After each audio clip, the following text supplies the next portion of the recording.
Hello बच्चों, तो कैसे हैं आप सब। मैं हाजिर हूँ आपके सामने एक नया दिन नया टॉपिक के साथ। आज मैं आपको पढ़ाने वाला हूँ बिजनेस मैथमेटिक्स। ये graduation second year third same का एक सब्जेक्ट है, बहुत ही इंपॉर्टेंट सब्जेक्ट है। बहुत से बच्चे जो कॉमर्स स्ट्रीम के होते हैं वो 11 और 12 में क्या करते हैं, मैथ्स छोड़ देते हैं, क्योंकि 10 तक ही पढ़कर वो समझ चुके होते हैं कि भाई अब उनसे ना हो पाएगा। ऐसा कुछ नहीं है, उनसे सब होगा, किसी से भी सब कुछ हो सकता है। ठीक है, बस इंटरेस्ट जगाने की भर की देर है। ठीक है, तो मैं हूँ आप उस इंटरेस्ट को जगाने के लिए, आप मेरे साथ बने रहिएगा। ठीक है, और बहुत ईजिली हम इस चैप्टर को, इस टॉपिक को, ठीक है, जो बिजनेस मैथमेटिक्स आपका सब्जेक्ट है, इसे उखाड़ फेंकेंगे हम लोग, इसमें कोई प्रॉब्लम नहीं रहेगा। ठीक है, तो सबसे पहला टॉपिक हम पढ़ने वाले हैं वो होने वाला है मैट्रिक्स। इजी टॉपिक से ही मैं स्टार्ट करने वाला हूँ, ठीक है, ताकि बेसिक से आपको ऊपर उठाता चल जाऊँ। तो आइए स्टार्ट करते हैं मैट्रिक्स।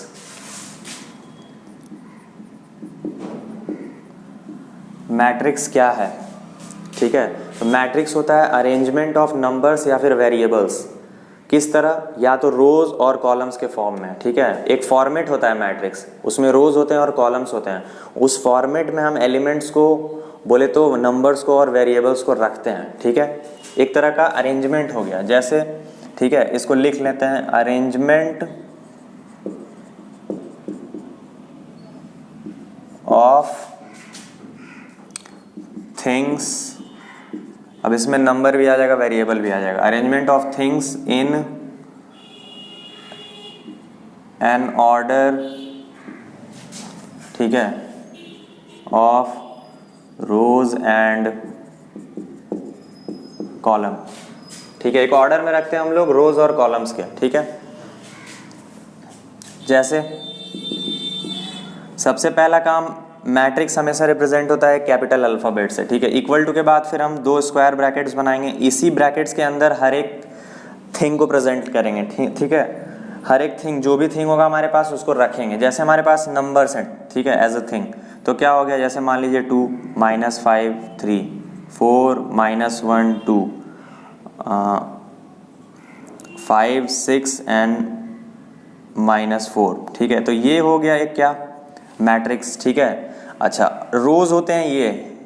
ठीक है, ये जो भी हॉरिजॉन्टल होते हैं ना सेटअप, वो होते हैं रो तो रो 1 रो 2 और ये रो 3। और कॉलम्स होते हैं वर्टिकल। ठीक है, तो कॉलम 1 कॉलम 2 कॉलम 3। ओके, तो ये हो गया रोज, और ये हो, इनको बोला जाता है कॉलम्स। ध्यान से अच्छे से समझ लीजिए। ठीक है, हम जब हॉरिजॉन्टली चलेंगे तो उन्हें रोज काउंट करेंगे, और जब वर्टिकली चलेंगे तो उन्हें कॉलम्स काउंट करेंगे। ठीक, और क्या है, मैट्रिक्स का साइज होता है। ठीक है, उसका एक्सप्लेनेशन कौन देता है, ऑर्डर देता है। ठीक है, ऑर्डर क्या है, order size of a matrix.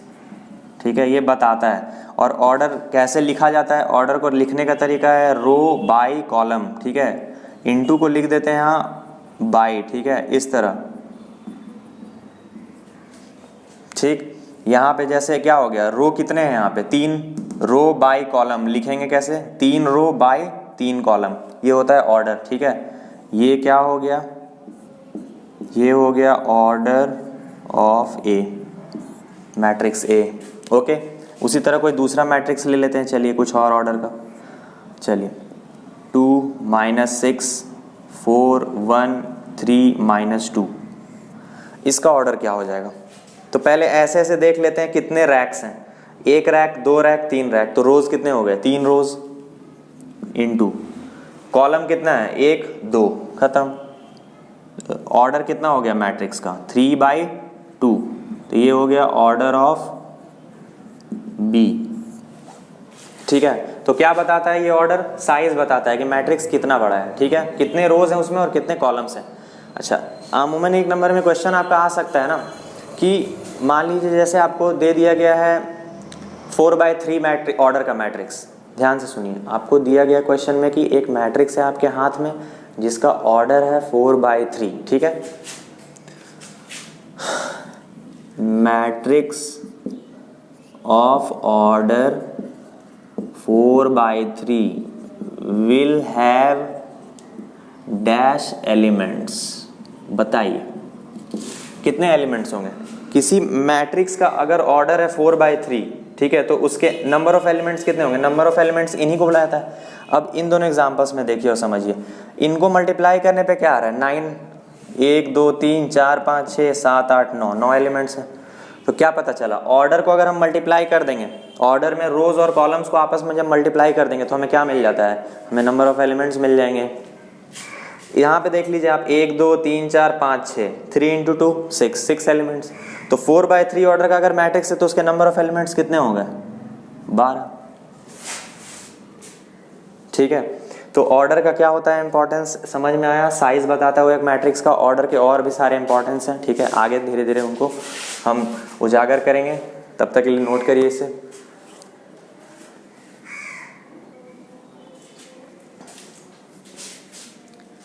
तो स्टूडेंट्स हमने देखा मैट्रिक्स क्या होता है, रिप्रेजेंटेशन कैसे करते हैं, किसके अंदर रिप्रेजेंट किया जाता है, तो स्क्वायर ब्रैकेट्स के अंदर, और मैट्रिक्स का साइज कैसे होता है डिटरमाइन, वो भी हमने समझ लिया है। ठीक है, अच्छा अब 2-3 इंपॉर्टेंट फैक्टर्स पे बात कर लेते हैं, और भी थोड़ी थोड़ी छोटी छोटी चीज़ें हैं उन पे बात कर लेते हैं। ठीक है, जैसे मैट्रिक्स में अब जैसे मान लीजिए एक मैट्रिक्स दे दिया है हमने 1, अब आप पोजीशन ऑफ एलिमेंट्स के बारे में थोड़ा समझ लीजिए, -2 3 4 -5 एंड -1, ये एक मैट्रिक्स हमने आपको दिया। ओके,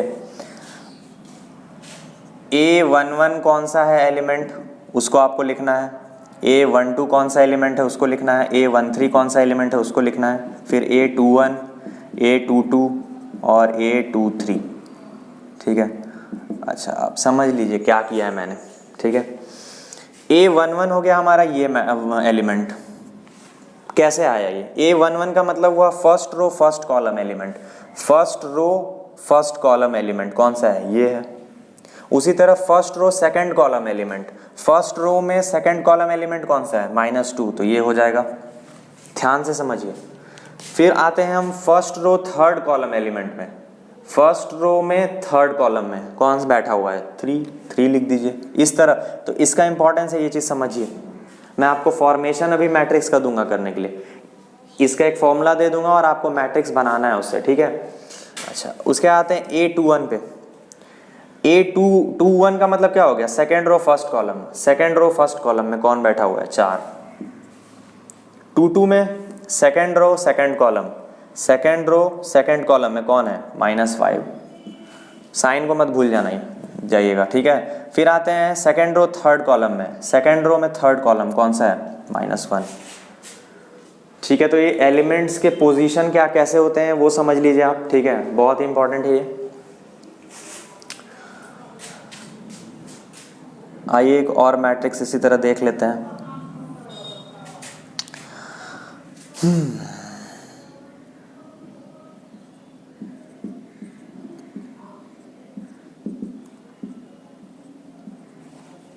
ठीक है, ये मैट्रिक्स है, इसका ऑर्डर कितना था, 2 रो थे और 3 कॉलम, तो लिखेंगे 2/3 ऑर्डर इसका था। इसका कितना है, साफ पता चल रहा है 3/3 है। ओके, ठीक है, अच्छा अब आते हैं A11 क्या हो जाएगा, यहीं लिखते हैं। चलिए A11 क्या होगा बताइए, A12 क्या होगा बताइए, और A13 क्या होगा बताइए। उसी तरह फिर A21 बताना है, A31 बताना है, फिर A22 बताना है, A32 बताना है, उसके बाद A23 बताना है, फिर A33 बताना है। चलिए A11 no doubt first row first column, A12 first row second column, A13 first row third column, second row first column, second row first column में कौन बैठा हुआ है, -3। ठीक है, सेकेंड रो फर्स्ट कॉलम, फिर second row second column, second row second column, फिर second row third column,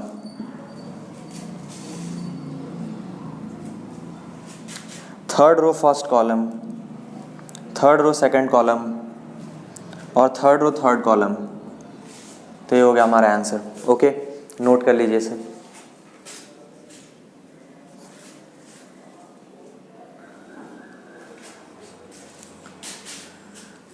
तो स्टूडेंट्स अब तक आपने ना पोजीशन ऑफ मैट्रिक्स के बारे में भी अच्छी अंडरस्टैंडिंग ले ली होगी। ठीक है, तो अब हम बनाने वाले हैं मैट्रिक्स, अब कंस्ट्रक्ट करने वाले हैं मैट्रिक्स। आपको एक जनरल फॉर्मूला दे दिया जाएगा, एक पोजीशन का फॉर्मूला दे दिया जाएगा आई जे के टर्म में, ठीक है। आई क्या रिप्रेजेंट करता है, रो नंबर, और जे क्या रिप्रेजेंट करता है, कॉलम नंबर, ठीक है। ये ध्यान रखना है आपको, ठीक है। कुछ ऐसा देख लीजिए, कंस्ट्रक्ट अ 2/3 ऑर्डर मैट्रिक्स, ठीक है। फॉर्मूला क्या दिया है आपको, ए आई जे, ठीक है। ए आई जे, ये रो है, ये कॉलम है, आपस में रिलेटेड है। जैसे A11 A12 लिखे थे ना, उसी तरह ए आई जे है। आई और जे का वैल्यू यहां से मिल जाएगा आपको, ठीक है। क्या क्या होगा, अभी बनाऊंगा पहला क्वेश्चन, आपको दूसरा दूंगा बनाने, ठीक। ए आई जे का फॉर्मूला मान लीजिए दे दिया है आई प्लस जे बाई 2, ठीक है। ये वैल्यू है एलिमेंट का, इस पोजीशन के एलिमेंट का वैल्यू ऐसे आएगा, ठीक है। अब समझिए क्वेश्चन को क्या है। यहाँ पे बोल रहा है 2/3 ऑर्डर मैट्रिक्स निकालने, मतलब हमको कौन कौन से एलिमेंट्स को जानना है। पहले यहाँ हम एक मैट्रिक्स बना लेते हैं रफ सा और पता करते हैं। ए 2/3 का मतलब होता है 2 रो और 3 कॉलम, ठीक है। तो स्टार्ट करते हैं, A11 A21, 2 ही रो है हमारे पास तो 2 ही रखेंगे। अब आगे बढ़ते हैं, कितने कॉलम्स हैं, 1 2 3 बनाने हैं, तो 1 2 का है, फिर ये 1 रो का थर्ड कॉलम है। अब आते हैं सेकेंड रो में, सेकेंड रो का फर्स्ट कॉलम हो गया, सेकेंड रो का सेकेंड कॉलम और सेकेंड रो का थर्ड कॉलम, बात कर लिया हमने, ठीक है।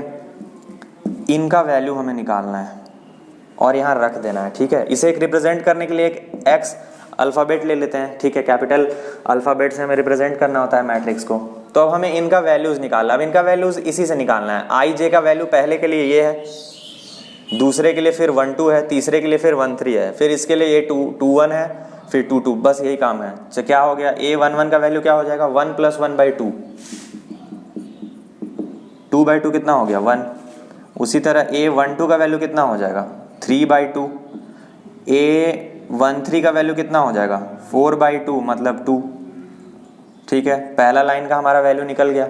अब दूसरे पे आते हैं, A21 का वैल्यू कितना हो जाएगा, 2 + 1 3/2, ठीक है। उसके बाद A22 का वैल्यू कितना हो जाएगा, 2 + 2/2 4/2 मतलब 2। फिर A23 का वैल्यू कितना हो जाएगा, 2 + 3 मतलब 5/2 आ गया। अब मैट्रिक्स X हमारा क्या बन गया, वैल्यूज पुट कर देना है। ये पहला रो का वैल्यूज है 1 3/2 और 2, और दूसरे रो का वैल्यूज क्या है, 3/2 2 और 5/2। तो ये हमारा मैट्रिक्स फॉर्म हो गया। इस तरह कंस्ट्रक्ट करना है हमें मैट्रिक्स को। ऑर्डर दे देगा आपको और पोजीशन का वैल्यू कैसे निकालना है वो एक वेरिएबल दे देगा, ठीक है। अब इस वेरिएबल में हमें पोजीशन के नंबर का वैल्यू रख के खत्म कर देना है क्वेश्चन को, और कुछ करना नहीं है। जैसे A11 पोजीशन जब निकालेंगे तो I का वैल्यू 1 रखेंगे, J का वैल्यू 1 रखेंगे। A12 जब निकालेंगे तो I 1 हो जाएगा, J 2 हो जाएगा। A13 जब निकालेंगे तो I 1 हो जाएगा, J 3 हो जाएगा। ये अलग फॉर्मूला चेंज कर सकता है। अभी जैसे ये किए हैं हम दे सकते हैं, थोड़ी देर बाद हम मान के फॉर्मूला चेंज कर लेंगे। पहले इसको लिख लीजिए, मैं देता हूँ अगला question. Pause the video to note it down. तो स्टूडेंट्स आइए अब हम कंस्ट्रक्ट करते हैं एक 3/2 मैट्रिक्स, जिसका बेसिक फॉर्मूला दिया हुआ है ये। हर एक पोजीशन एलिमेंट्स का जो है उसका वैल्यू इस फॉर्मूला से आना है, ठीक है। कैसे बनेगा, x = यहाँ पे अब आ गया 3/2 मैट्रिक्स, मतलब 3 रोज हैं हम यहाँ, A11 A21 और A31, ठीक है। First row, second row, third row और कॉलम 1 ही है, ओके। आगे बढ़ते हैं, फिर हमारे पास 2 ही ना है कॉलम्स, ठीक है। तो दूसरा अब A12 बना लीजिए, A22 बना लीजिए और A32 बना लीजिए, हो गया। 3 रोज हैं हमारे पास और 2 कॉलम्स हैं हमारे पास, ठीक है। अच्छा, अब हमें क्या करना है, अब हमें इनका वैल्यूज़ निकालना है। आइए निकालने स्टार्ट करते हैं। A11 को, A21 को, A31 को, ठीक है। कैसे निकलेगा देखते हैं, चलिए। 1 यहाँ पुट करेंगे तो 2 × 1 - 1 कितना हो गया, ये 2 - 1 कितना हो जाता है, 1 हो जाएगा। फिर आ जाएगा 2 × 2 - 1 कितना हो जाएगा, ये 4 - 1 3। फिर आ जाएगा 3 × 2, ठीक है, 2 × 3, चलिए 2 × 3 - 1 कितना हो जाएगा, 6 - 1 5 हो जाएगा। तो हमारा ये कॉलम आ गया। अब दूसरे वाले में चलते हैं, ठीक है। A12 A22 और A32, ठीक है। 2 इंटू 1 माइनस 2 0 हो गया, देख सकते हैं आप, ठीक है। क्या होगा 2 इंटू 1, आई का वैल्यू 1 है और जे का वैल्यू 2 है, तो 2 इंटू 1 माइनस 2 कितना हो गया 0। अगला क्या हो जाएगा 2 इंटू 2 माइनस 2, यहाँ पे 2 आएगा, ओके। उसके बाद वाला क्या हो जाएगा 2 इंटू आई का वैल्यू है 3 माइनस 2, 6 माइनस 2 कितना हो जाता है 4। लीजिए हमारा आंसर आ गया। एक्स मैट्रिक्स जो फॉर्म हुआ वो कैसा दिखेगा, वो दिखेगा 1 3 5 0 2 और 4, ये हो गया हमारा मैट्रिक्स 3/2 ऑर्डर का आंसर। इस तरह कंस्ट्रक्ट करना है मैट्रिक्स, ठीक है, नोट कर लीजिए।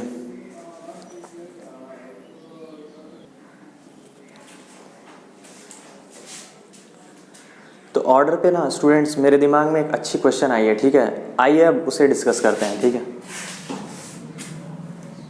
मैंने आपसे कहा if a matrix has 12 elements then how many orders, how many different orders, how many different orders are possible। ठीक है, 12 एलिमेंट्स हैं अगर किसी मैट्रिक्स में, तो उसके हमें ये तो नहीं पता उसका ऑर्डर क्या है, तो कितने टाइप्स ऑफ ऑर्डर्स पॉसिबल हैं। आइए स्टार्ट करते हैं, कितने टाइप्स ऑफ ऑर्डर होंगे। 1 से स्टार्ट करते हैं, 1/12 हो जाएगा, ठीक है। उसके बाद 2/6 हो जाएगा, फिर 3/4 हो जाएगा, फिर उल्टा हो जाइए, ख़त्म। इतने सारे ऑर्डर्स होंगे। और कोई अगर बच रहा है तो बताइए, ठीक है, समझ में आया बात। अगर किसी मैट्रिक्स के 12 एलिमेंट्स हैं तो कितने टाइप से ऑर्डर पॉसिबल है उस मैट्रिक्स के, या तो ये हो सकता है, या तो ये, या तो ये, या तो ये, या तो ये, या तो। अब एक चीज़ बताइएगा, ये और ये एकदम डिफरेंट चीज़ है, फ़र्क समझ में आ रहा है आपको कि नहीं। ये वाला और ये वाला बहुत ही डिफरेंट चीज़ है। इसमें क्या है, 1 रो और 12 कॉलम है, इसमें 1 रो है और 12 कॉलम्स हैं, और इस वाले में 12 रोज हैं और 1 ही कॉलम है, ठीक है। ये तो अलग है वैरायटी। जैसे ही ऑर्डर का ये सीक्वेंस पलटा ना, चेंज हो गया मैट्रिक्स का ऑर्डर, समझ लीजिए। इन दोनों को अगर हम आपस में इंटरचेंज कर देंगे, ऑर्डर चेंज हो जाता है, सेम नहीं रहता है। ये चीज़ दिमाग में रखना है, ठीक है, नोट कर लीजिए इसे।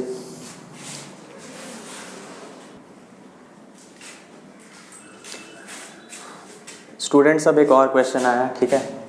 If a matrix has 13 elements, then what are the different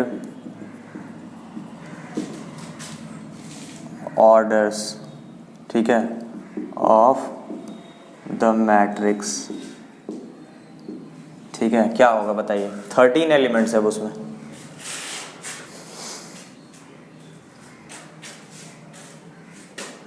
दो ही केस सिनेरियो होने वाले हैं, ये तो प्राइम नंबर है, ठीक है, इसका तो कोई फैक्टर है ही नहीं 1 और 13 के अलावा, तो क्या हो जाएगा ऑर्डर 1/13 और 13/1, यही आंसर होगा। ये 2 ऑर्डर्स होंगे पॉसिबल, ठीक है।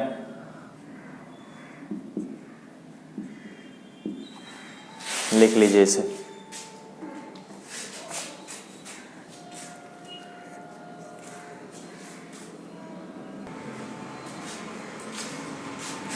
स्टूडेंट्स आइए अब हम सीखते हैं टाइप्स ऑफ मैट्रिसेस। कितने टाइप्स की मैट्रिसेस होती हैं, ठीक है, पहले वो सीख लेते हैं। तो यहाँ पे क्या लग जाएगा, टाइप्स ऑफ मैट्रिसेस, ठीक है। मैट्रिसेस हो जाएगा प्लूरल, ठीक है, टाइप्स ऑफ मैट्रिसेस। पहला टाइप क्या हो जाता है, पहला हो जाता है इक्वल मैट्रिक्स। इक्वल मैट्रिक्स क्या होता है students,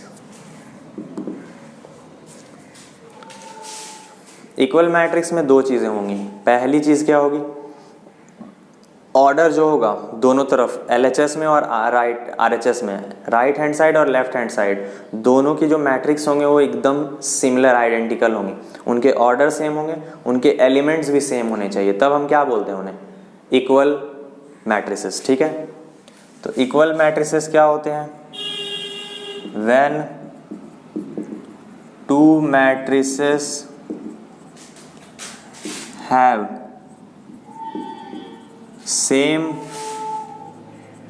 order and same elements, उन्हें हम बोलते हैं इक्वल मैट्रिसेस। ठीक है, जैसा कि नाम, इस कंसेप्ट को यूज किया जाता है। ठीक है, जैसे क्वेश्चन को सॉल्व करने में इस टाइप में देखिए, जैसे मान लीजिए यहाँ हम ले लिए x 2 3 और y, और यहाँ पे हमने रख दिया -4 2 3 और 5। ठीक है, तो x और y का वैल्यू पूछ देगा आपसे।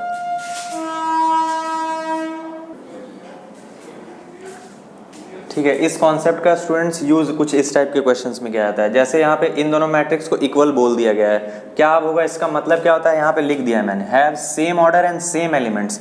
सेम एलिमेंट्स का मतलब क्या हो गया स्टूडेंट्स, ये x जो है वो इसके बराबर होगा और ये y जो है वो इसके बराबर, क्योंकि इन दोनों मैट्रिक्स के बीच में क्या इक्वलिटी है, ये दोनों एलिमेंट्स सेम है तो इनको भी तो सेम होना चाहिए ना। ठीक है, तो हमारा x का वैल्यू क्या हो गया -4 एंड y इज 5। ठीक है, तो हमारा इस तरह से आंसर निकालने के लिए काम आता है ये कंसेप्ट। ओके, तो ये हो गया इक्वल मैट्रिक्स। ठीक है, नोट कर लीजिए स्टूडेंट्स। आइए हम कुछ और मैट्रिक्सेस देखते हैं। ठीक है, अब हो जाता है दूसरा हमारा जीरो मैट्रिक्स। जीरो मैट्रिक्स का मतलब क्या होता है, उस मैट्रिक्स में कोई भी एलिमेंट नहीं होता है। ठीक है, सिर्फ जीरो रहेगा, सिंगल।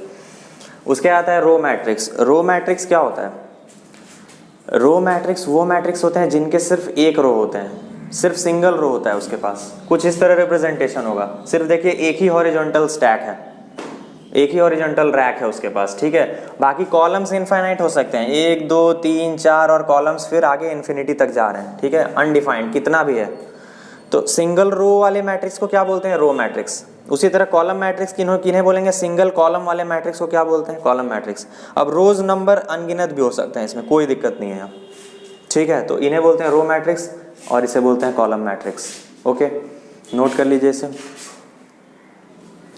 नेक्स्ट हो जाता है हमारे लिए students square matrix. Square matrix क्या होता है, स्क्वायर मैट्रिक्स वो मैट्रिसेस हैं जिनके नंबर ऑफ रोज और नंबर ऑफ कॉलम्स क्या होते हैं, इक्वल होते हैं। ठीक है, जैसे कि 2x2 फॉर्मेट का मैट्रिक्स, 3x3 फॉर्मेट का मैट्रिक्स। ठीक है, क्या है, रो नंबर और कॉलम नंबर, जितने नंबर ऑफ रोज हैं उतने ही नंबर ऑफ कॉलम्स भी हैं, उन्हें क्या बोलेंगे, स्क्वायर मैट्रिक्स। ठीक है, अगला हो जाता है डायगोनल मैट्रिक्स। ठीक, डायगोनल मैट्रिक्स एक तरह का क्या है, स्क्वायर मैट्रिक्स ही है, लेकिन क्या होता है उसमें जो भी नॉन डायगोनल एलिमेंट्स है इसे बोलते हैं डायगोनल। ठीक है, इसे क्या बोलते हैं, डायगोनल, यही होता है डायगोनल। इस वाले को डायगोनल मत बोल दीजिएगा, इसी को बोलते हैं हम क्या, डायगोनल।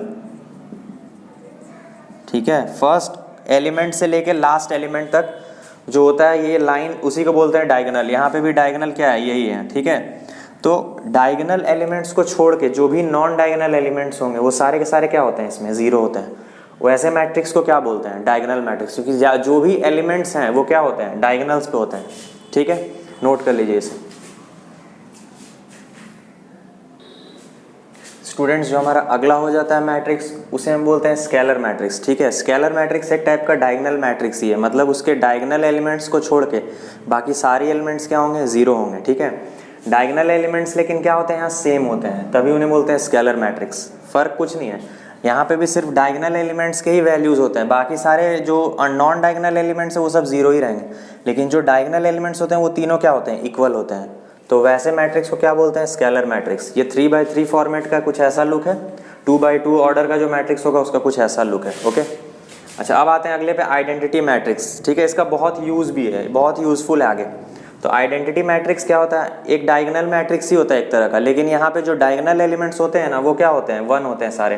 पहला बार डायगोनल मैट्रिक्स है तो मतलब क्या हो गया, नॉन डायगोनल एलिमेंट्स 0 हो जाएंगे, और जो डायगोनल एलिमेंट्स है वो आइडेंटिटी का क्या होता है, 1 होता है। ठीक है, 3x3 ऑर्डर का मैट्रिक्स का कुछ इस तरह का लुक है, 2x2 ऑर्डर का जो मैट्रिक्स है उसका कुछ इस तरह का फॉर्मेट। ठीक है, नोट कर लीजिए इसे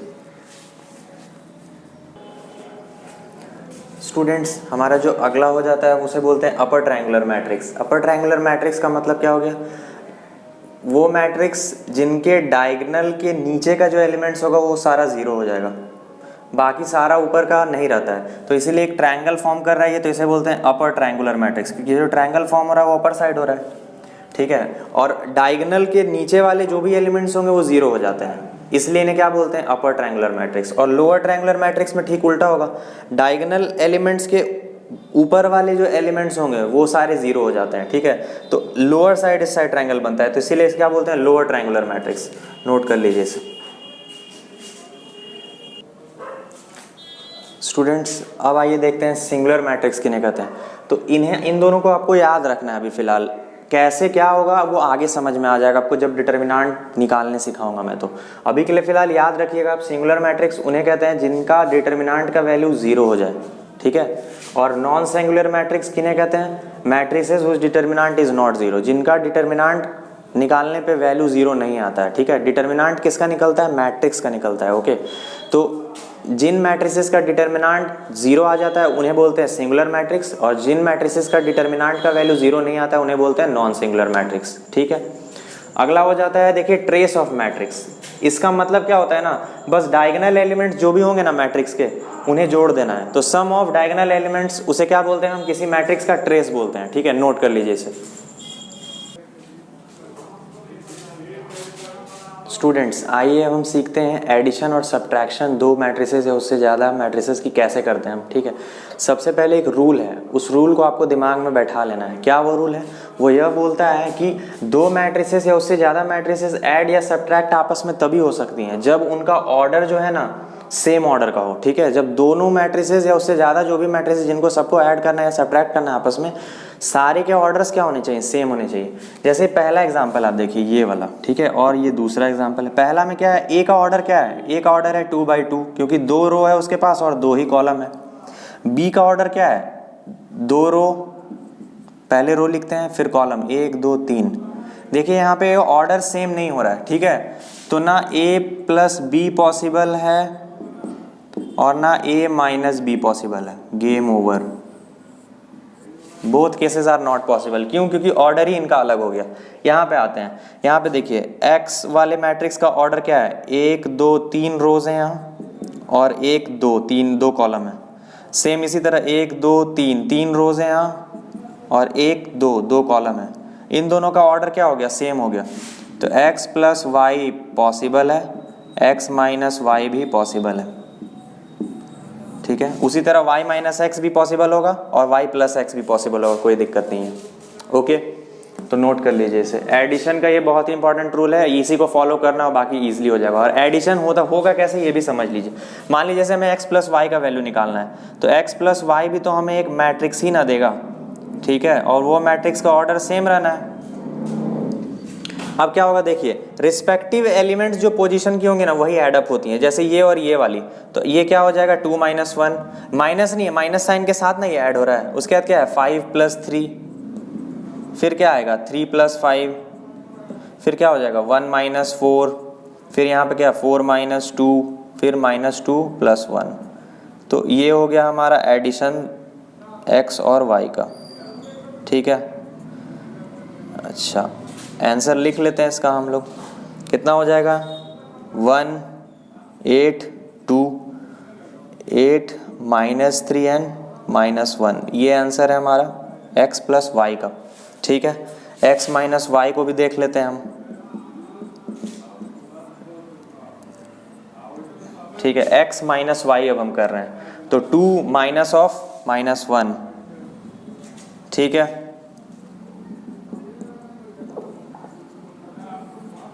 उसके बाद फिर 5 - 3, फिर आते हैं 3 - 5। रिस्पेक्टिव एलिमेंट्स ही ऐड अप होती हैं, ये वाला इसके साथ ऐड होगा, ये वाला इसके साथ। पोजीशन जो सेम पोजीशन वाले एलिमेंट्स है ना वही आपस में ऐड और सब्ट्रैक्ट होंगे, ठीक है।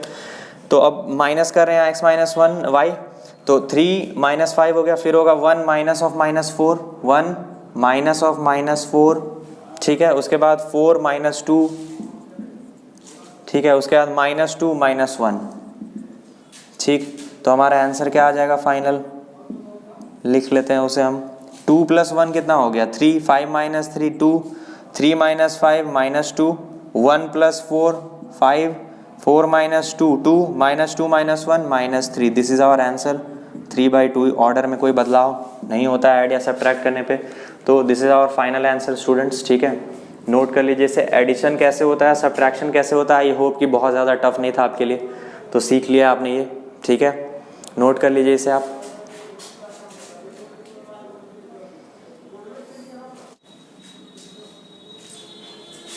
तो स्टूडेंट्स हमने दो मैट्रिसेस को ऐड या सब्ट्रैक्ट कैसे करना है, किस प्रिंसिपल के अकॉर्डिंग करना है, हमने ये सीख लिया है। ठीक है, क्या प्रिंसिपल है? ऑर्डर सेम होना चाहिए मैट्रिसेस का आपस में सब्ट्रैक्ट या ऐड होने के लिए। ठीक है, आइए इसके बेसिस पे एक क्वेश्चन करते हैं। तो यहाँ पे क्या है, ये दोनों मैट्रिसेस आपस में सब्ट्रैक्शन करने को बोला जा रहा है, तो कर सकते हैं क्योंकि दोनों का ऑर्डर क्या है? सेम है, और दोनों का जो रिजल्टेंट आएगा उसका भी ऑर्डर सेम ही रह जाएगा, और वो क्या है? इक्वल मैट्रिक्स के बराबर हो जाएगा। ठीक है, पहले इस साइड को सॉल्व कर लेते हैं। क्या आएगा? x माइनस 1, ठीक है, ये -1, फिर -1 -2 कितना हो जाएगा? -3। ठीक है, यहाँ लिख देता हूँ मैं। उसी तरह 4 माइनस ऑफ -5 और फिर -2 minus y is equal to, ठीक है, ऑर्डर भी लिखते चलता हूँ साथ में, इज इक्वल टू क्या आ रहा है स्टूडेंट्स? ठीक है, अब कंपेयर कर लेते हैं, ये और ये पार्ट तो इक्वल है 9 और -3, तो क्या हो गया? x माइनस 1 किसके बराबर है? दिस इम्प्लाइज कि x माइनस 1 4 के बराबर है, मतलब हमारा x का वैल्यू 5 आएगा। अच्छा, अब y वाला जो पार्ट है उसे हम लिख लेते हैं। -2 माइनस y किसके बराबर होगा? 5 के, मतलब माइनस y का वैल्यू कितना हो जाएगा? 5 + 2, मतलब y का वैल्यू कितना हो जाएगा? -7। तो हमारा आंसर आ गया, x का वैल्यू 5, y का वैल्यू -7। तो ये रूल, ये यूज़ करके हम लोग ऐसे सॉल्व कर सकते हैं। ठीक है, प्रिंसिपल ऑफ एडिशन और सब्ट्रैक्शन का। ठीक है, नोट कर लीजिए इसे।